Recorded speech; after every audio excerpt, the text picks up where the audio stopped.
All right, so in today's video, what I want to do is answer two questions that I've received from one of our YouTube subscribers during our last live here on YouTube. And the questions involve how to avoid triggers when it comes to relapsing on alcohol and cannabis. And then this person also asked me, why is it that some people get addicted to weed or alcohol and other people don't? So in today's video, I'm going to answer both of those questions, and I'm going to provide you with the correct mindset when it comes to addressing these things. So hopefully you don't wind up getting triggered and relapsing and thinking that you're genetically doomed because you have a substance use disorder, because there's a lot to unpack in these two questions. Now, real quick, you might be wondering, how did this person text me? So I go live on Saturday or Sunday nights on the YouTube channel, and we take live phone calls during our lives. And I actually help people, I answer questions when it comes to nicotine, cannabis, and quitting other substances.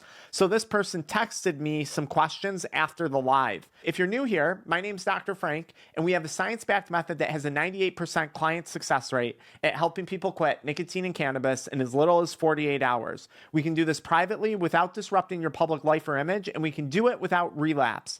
This method is designed specifically for high-level professionals and high performers. If that's you, I put a link in the video description in the pinned comment where you can learn more. Maybe you want to skip the text messages in the lives and work with me directly one-on-one. Let's break down this person's questions, all right? Question number one, what do you do when people trigger you to use? Because I recently almost had a relapse after almost trying to make amends with my ex, someone who I hurt, and I was trying to work the 12 steps.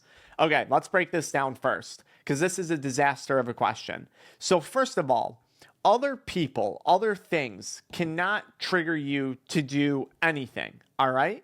You are only triggered to partake in drinking alcohol or smoking weed or whatever the substance is if you believe that that drug is going to give you some form of benefit.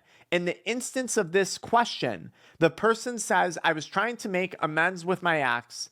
It sounds like they became very stressed over this, which, by the way, is terrible advice that they give you in 12-step programs, going to make amends with people that you hurt. It's horrible advice. I quit using drugs years ago, and I've apologized to nobody, literally nobody, and I see this backfire to people all the frickin' time. So that mistake number one in this person's case is they're sober. They probably need to get away from the 12-step programs, because 12-step programs have a 90% failure rate, all right? And this it's because of things like this. Going back to my point, you are only triggered to use a substance if you feel it's going to give you some form of benefit. So this person's trying to make amends with their ex, someone that's not even in their life anymore. Now they're becoming stressed, they're becoming depressed, and they feel that drinking alcohol and smoking weed is going to help with the stress and the depression that may be associated with making amends with their ex. So it's not that the ex triggered them. It's not even that 12-step, although in this case they kind of did, triggered them to do this.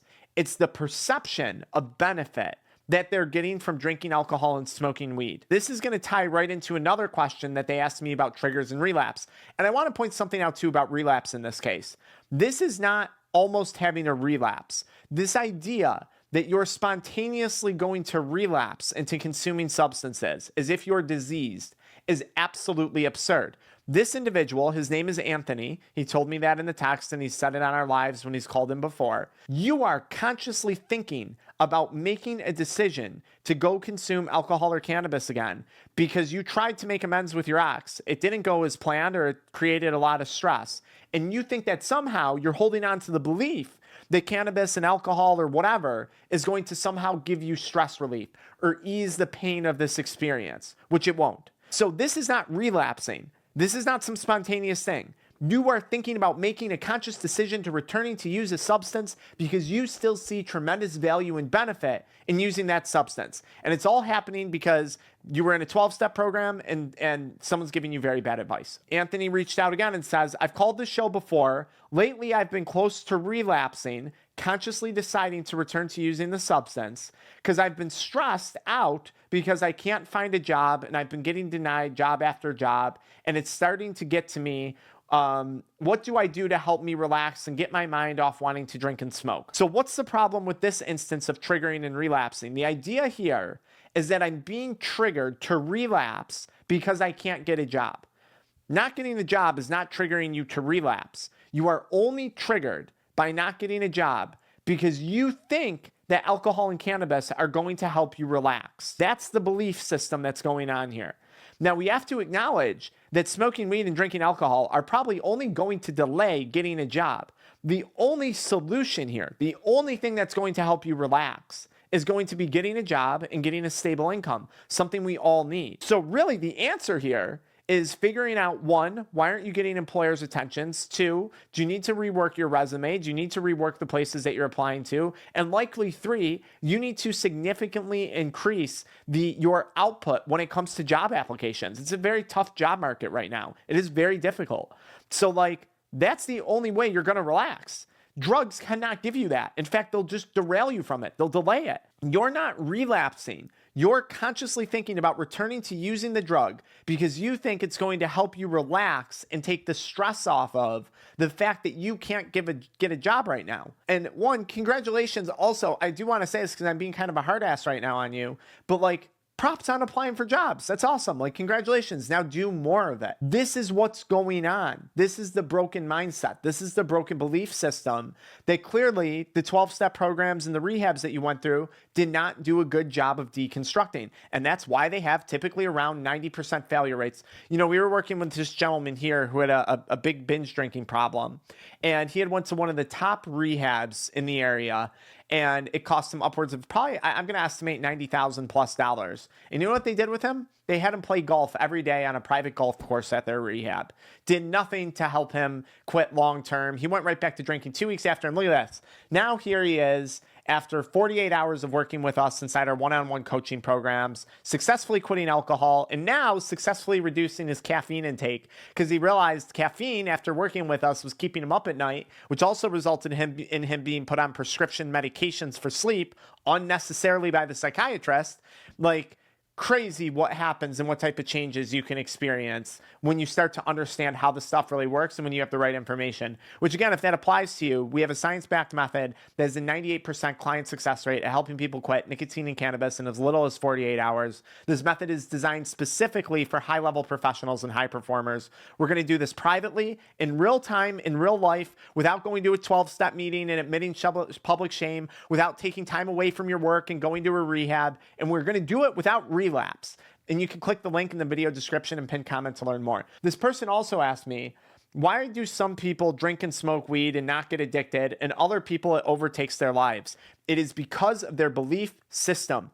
This individual, Anthony, smoked weed during a time of stress in his life. It physically changed how he felt or he drank. It physically created a sensation change in his body.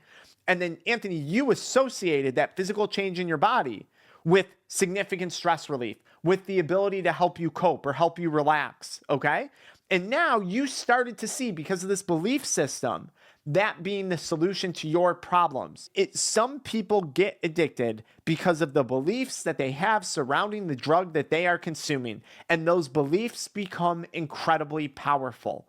That belief system is very different from someone who just smokes weed and says, that was fun, no big deal, whatever, and then moved on with their life, okay? This is why. Now, I want to make a disclaimer here about this. Some people will consume cannabis and alcohol to such an extent that they develop a physical dependence to the drug.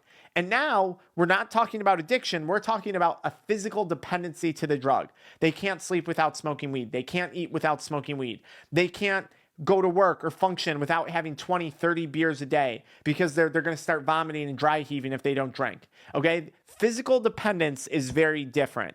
So that's the other thing that happens to people, Anthony. Sometimes people will consume enough of a substance where they develop a physical dependence to it, and then they have to continue consuming that substance because they're physically dependent on it. Which, by the way, if that's you, we also have coordination with medical physicians where we can actually provide private in-home detoxes to people who need medically assisted detoxes. Again, if you're a public figure, you're in your community, you have a reputation to uphold, we can do this in-home for you. Check out the link in the video description and the pinned comment. But yeah, Anthony, that's why for most people, they get addicted because of the stories and the belief systems that they make up in their own head surrounding that drug.